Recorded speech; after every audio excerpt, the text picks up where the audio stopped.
Welcome to Praxie Best Practices. I'm Soren Kaplan, co-founder of Praxie.com. The OEE Calculator is a way to calculate your overall equipment effectiveness.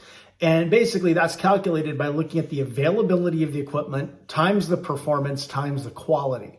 So when you look at those dimensions, you want to essentially quantify the availability, which is your operating time versus your planned production time, your performance, which is how much you're producing, and the ideal speed and operating time in hours that is taking you to produce those pieces, and then the quality, your acceptable outputs and your total outputs as well. So when you look at all of those dimensions, there's a calculator that'll help you figure it all out. You can multiply availability times performance times quality to give you your OEE score.